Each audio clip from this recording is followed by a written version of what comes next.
What's up friends, you Gypsy back here today with week 6 of the NPL up against Riz and his team of threats. So Riz is, a little fun fact, the first guy I actually played in the NPL in Season 5. He was my week 1 opponent, and yeah, we're going up against him midway through the season of week 6, and yeah, this, I'll be real with you guys, this is the kind of most threatening team I've ever had to prep for. It's up there with Jolt's CPC team that I had to prep against with a dog shit team. This team is just so good on paper. Like, I know everyone knows how good Riz's team is, but you know, after, you know, when the season commenced, people started to say, oh, you know, Riz's team isn't actually that broken, but versus me in particular it is, because Scolipede and Scolipede can go ham on my team with the right set. Hooper is a threat, that's why I've brought Mark, as you guys can see on screen. Mimikyu and Alola Marowak perform a really solid ghost spam versus my team, and because I don't have a ghost of my own, his Mega Genghis Khan is really just free to spam Seismic Toss, which is just a really disgusting combination in conjunction with Wish that Kang can get, and because he doesn't really have a reason to run like a physically offensive Kang, he can run a really fat Genghis Khan with Seismic Toss. Alternatively, he could run like a speed passing variant of Scolipede into like a power up punch Mega Kang. Either way, I have to prep for both, because if I don't prep for both, I'm gonna get you know, really fucked over by the other variant essentially.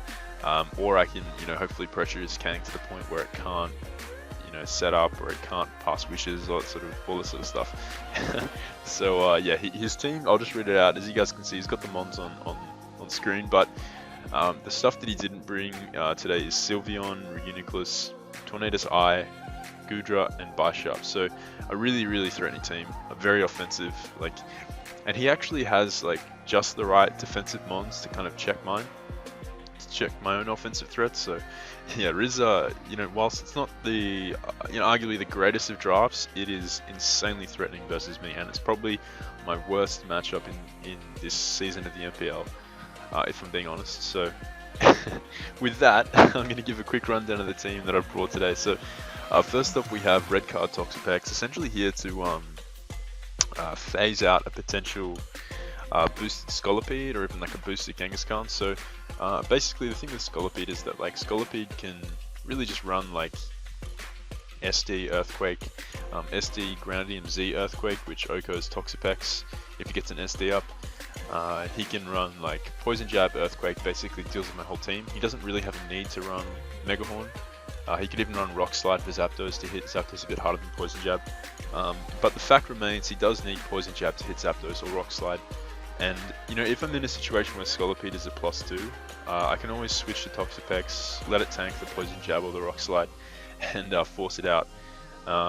Ideally, I'd have Rocks up, so Scolipede would be taking that extra 25 chip, and obviously losing its boosts. And that applies to like an out-of-control boosted Mimikyu behind a sub. That applies to like a +2 or a +4 Mega Genghis Khan. Because Red Card activates before the second hit of Parental Bond, so I wouldn't be losing that. I wouldn't be losing too much health in that sense, but that's kind of the means I have to resort to in this matchup. Then we have obviously Haze on Toxapex, just to, you know, 1v1 stuff like SD Mimikyu, to 1v1 non-EQ variants of Scolipede, even like a power up punch Mega Kang if he does bring it. And Skull just to break Scolipede's substitutes if he does bring it, to break Mimikyu's disguise. Just general Skull versus his team, like I had no reason not to bring it. He can get burns potentially versus Mimikyu, he can get burns on stuff like Genghis Khan, he can get burns on everything. He doesn't really have a great Scald answer on his team, barring Reuniclus, who I have other responses to. And Goodra obviously doesn't really care too much about Scalds, but Scald is pretty solid versus his team. Obviously recover there for priority. Had T-Spikes just in case he decided to, you know, sack off Scully early, or I could even Toxic Spikes up versus the Scully in a 1v1 situation, but that's basically Toxapex for this match. Next up we have an offensive Shaman, a Healing Wish support in the back if needed. Basically here to threaten out Scolipede with Psychic. I'm carrying Kibia Berry, which means I can tank a... I've actually got enough investments to tank a +2 Life Orb Adamant Poison Jab, provided that I haven't taken rocks. So that's you know, that's that's a big kind of condition. But if I can keep him getting from rocks up, then you know, this Shaymin could be a really nice clutch, you know, check to the threat that is Scolipede. Seed Flare is there to dent Kang as hard as possible. It OHKOs Donphan if its sturdy's been broken. And then I got Earth Power to hit stuff like Marowak and Bishop for reasonable damage. Then we have Helmet Static Zapdos, basically here as like a switch into Genghis Khan. FpsTom, obviously, it roars out like a boosting Genghis Khan. It roars out Baton Pass, roars out Mimikyu, Roost obviously for recovery. I got HP Water on this set just so I can deal, I can 2-KO Donphan, I can FpsTom Donphan after rocks, and the same goes obviously for Marowak, provided he's not like max BDF. Then we have AV Mark here to essentially check Hooper and Reuniclus. Max attack allows knockoff in conjunction with the Shadow Sneak to OHKO Scolipede, unless he's like that's if he's purely like an offensive variant. If he's defensive, then it's not even close, but knockoff is just really nice versus his team knocking off valuable items. Poison Jab obviously there for stuff like Mimikyu, being able to, it's not super effective, but it's still like, you know, potential poison chance. But basically knockoff is the move I'm going to be clicking, and Pursuit. Had he brought Reuniclus, this Mark would be even more useful, but as you guys can see, Hooper's only here, so that's basically Mark's role. Then we have a pretty spicy Infernape set with an EV spread so hot that I'm not going to reveal it, but probably the hottest spread I've bought this season. But basically this guy avoids the OHKO from Shadowbone. Earthquake puts me in Sugar Berry, so I tank Earthquakes with these. I can rocks, and you know, in a lead situation, this is sort of a lead Infernape, so in a lead situation where, you know, he's got his Donphan in, I can fire off an overheat, get my rocks up, encore him into like knockoff or rocks or EQ or anything like that, and really just, you know, piss off his team with encore and earthquake and overheat respectively. Rocks are key this game. Like, obviously, if I can help it, I don't want rocks on my side because Dragonite, Zapdos all get punished by rocks. As I said, Shaymin's like ability to beat Scolipede relies on rocks not being up. But that being said, I'm actually not bringing defog. I'm hoping to be able to pressure his rockers offensively so they can't defog. And early game shenanigans with Encore and Infernape should be able to, you know, allow for that depending on how he plays his lead rocker. But yeah, my Dragonite set this week is it's a really nice set. It's a DD lefty set, really fat, really physically bulky. I've got Iron Head for Mimikyu, Dragon Claw for general stab. More of a late game cleaner, but also a potential emergency Mon versus Scolipede, as I can tank +2 poison jabs with ease, even if my multi-scale is broken, and get some damage off, or even just Roost Soul if he's Life Orb. Yeah, Dragonite is a really solid Mon in this matchup, but it all depends on how he plays his Mons, and like I said, it really comes down to how his Scolipede and Kang have been built. If it's Speed Pass, you know, I'm going to have to take that into consideration. If it's, you know, Seismic Toss, Wish Spam, then that's going to be a real pain too. But without further talk, I'm just going to jump into the match. So obviously I said Infernape is my lead, and I'm not going to deviate from that. I'm going to lead with Infernape as he leads off with his Marowak. Now, here, I lose nothing by Earthquaking, as if he does rocks, I can encore the next turn.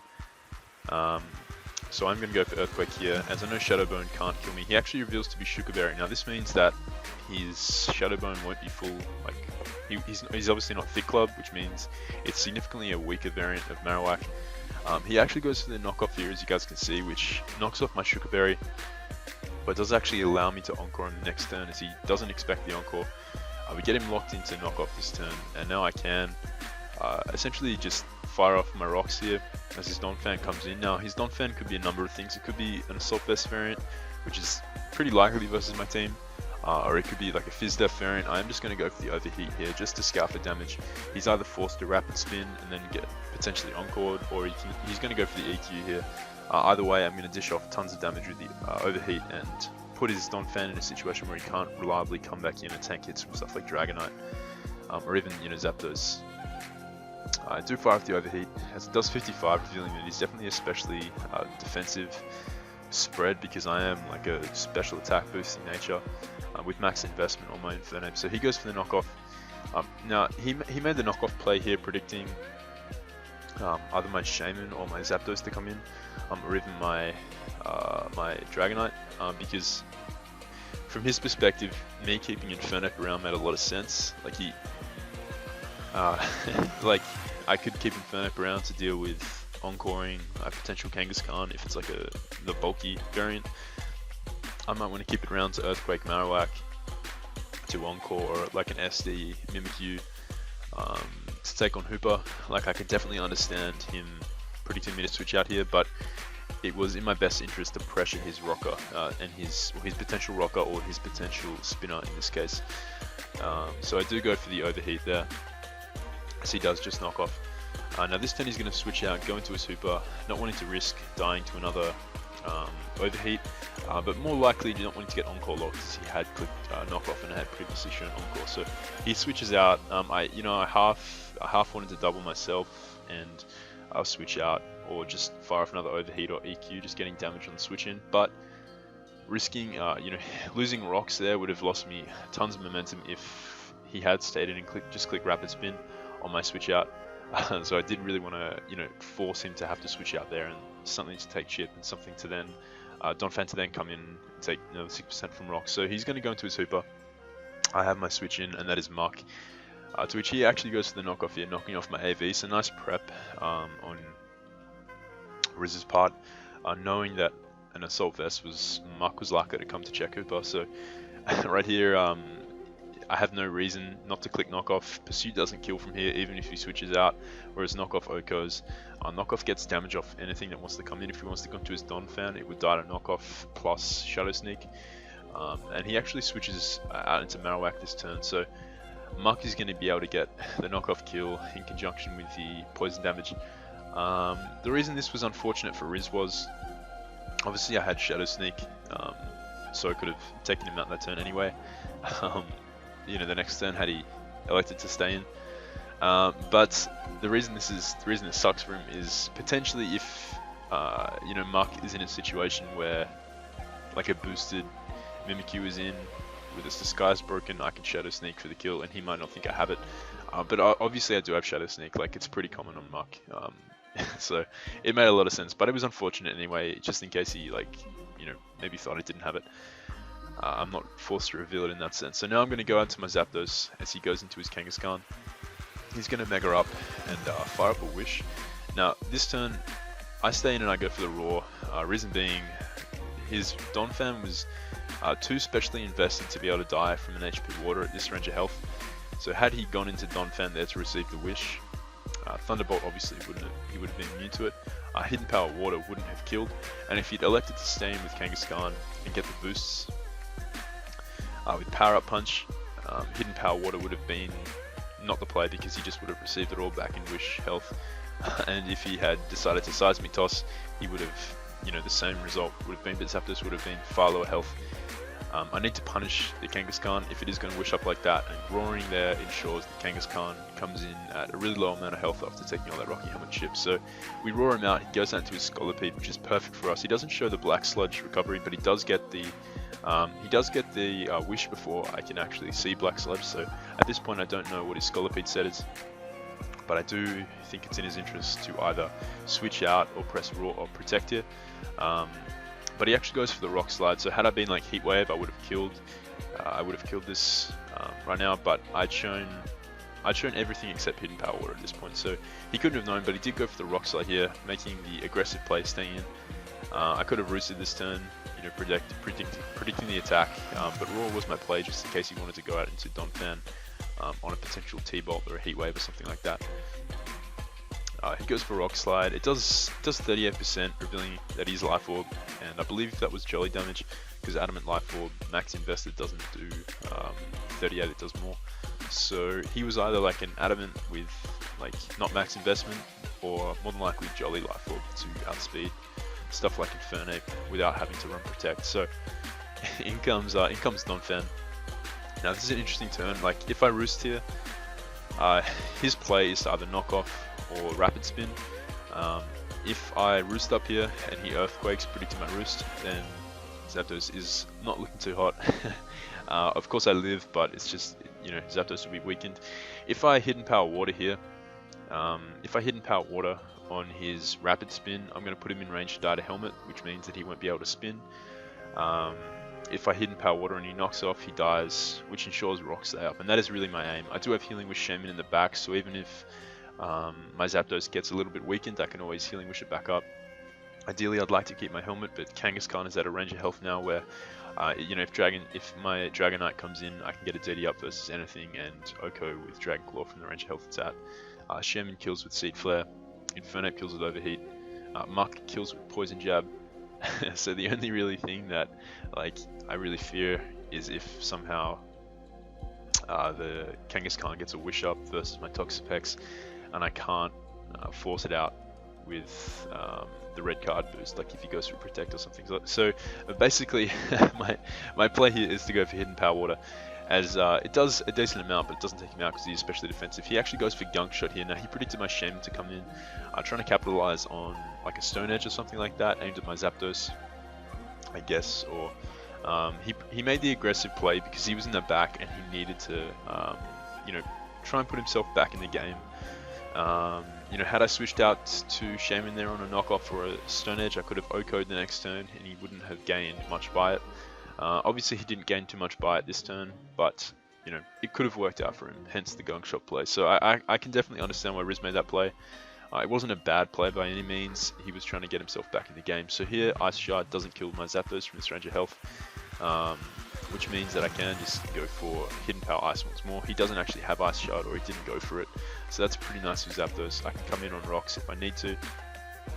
But this turn I'm going to switch out and go out into my Toxapex here, as he does go for the Rock Slide, and the red card activates, forcing him out. So now he's going to come in really, really low, almost at a quarter of health, which is really nice, meaning anything in my team can Oko the Scolipede from that range. So he brings in the Genghis Khan, and this man wishes up. So basically I've forced his Genghis Khan in a situation where, because I have shown Raw and he knows I have Raw, I'm likely to click Raw. He can either attack me here and die to Rocky Helmet, or he can like go for Protect or something, receive the wish and let Zapdos heal up. So I actually do go for the Roost here, just on the off chance that he had Protect, or that he decided to switch out to something like Hooper, and potentially get, you know, dragged back into Genghis Khan with the Raw. But he does go for the return here, the Facade I should say, paralyzing himself but killing himself ultimately to recoil, which is really really nice. So Genghis Khan didn't do too much versus me, and it was a really big threat, but we managed to neutralize it. So he goes to the Sword Stance here with his Mimikyu. I just press Skull to break the sub, knowing that I could potentially get a Skull burn. If anything, like, he could have been any sort of variant. He didn't even have to be SC. He could be like something like Trick Room or something like that. He might be like Infestation, like a Bulk Up Rest, anything like that. Breaking his decoy was, you know, the best thing I could have done there. As he goes to the SD, and he hasn't shown Life Orb on this set. I do expect this to be his Z move user, purely because Scolipede, whilst it could have been like Granium Z, it was actually Life Orb variant, so Z move on this makes a lot of sense. I know I can tank a +2 Z move, Ghost move, so I'm just going to go for the Haze here, nullifying his Sword Stance as he does fire off the Z move, and this does a ton to Toxapex, but you know, we tank. So Mimikyu is going to get his stats dropped, and I'm just going to recover up here, knowing that Shadow Claw was nowhere close to killing Toxapex. I think it was in like the early to mid 20s was like the highest roll he could have got. So I definitely lived that, barring a crit. But even if, you know, he did get crit, Mark still revenged the Mimikyu from that range of health with Shadow Sneak. This sounds ridiculous, but Dragonite actually sets up on Mimikyu, considering my multi-scale isn't broken. Even if it was broken, it still sets up on Mimikyu. That's just how bulky this Dragonite is. So I wasn't too worried, even if I did get crit there. But he does switch out to Hooper, and the Recover plus the Regenerate is going to put Toxapex back at full, meaning Scolipede and Mimikyu are essentially checked for the rest of the game. He does elect to spam Dark Pulse versus my Muck. Not really much Hooper could do there, as I could have Pursuit trapped him, so he did opt to just stay in there and potentially get the flinch on Muck, which I can respect. But now he goes into his Scolipede, and I'm just going to make the switch out to my Dragonite, knowing that he's likely going to fire off a Sword Stance, or he's going to click Earthquake. And Dragonite, I just wanted to give it a chance to shine and potentially, you know, take the game home with this set that I really like. But he goes to the Rock Slide here, as we do set up the Dragon Dance, and you know, I can obviously take out the Scolipede here and beat the Mimikyu with Iron Head. But unfortunately he crits me here, which is annoying, just because I wanted to show off this Dragonite set, not for any other real reason. I know I live this hit guaranteed, even a max roll. Can't kill Dragonite from that range of health, given that he is Jolly Life Orb. But he flinches me yet again, so unfortunate. But like, it was his play, like it was definitely his play. Like, you know, no hate at all there, like it was fine. But I just wanted to give Dragonite a chance to, you know, reveal its set, but that's all good. He goes into Mimikyu here as I Scald. I do get the burn. I would have comfortably lived a +2 Shadow Sneak had I not got the burn and, you know, repeated the process of hazing and covering.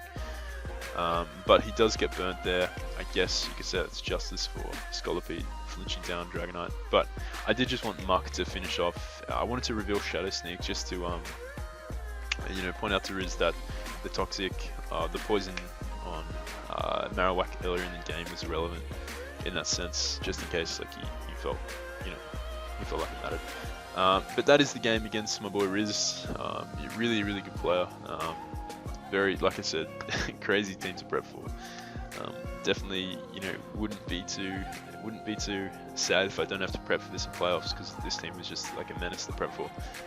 But go and check out Rizz's channel. He's a really good player. He's like he's won multiple championships in multiple different leagues.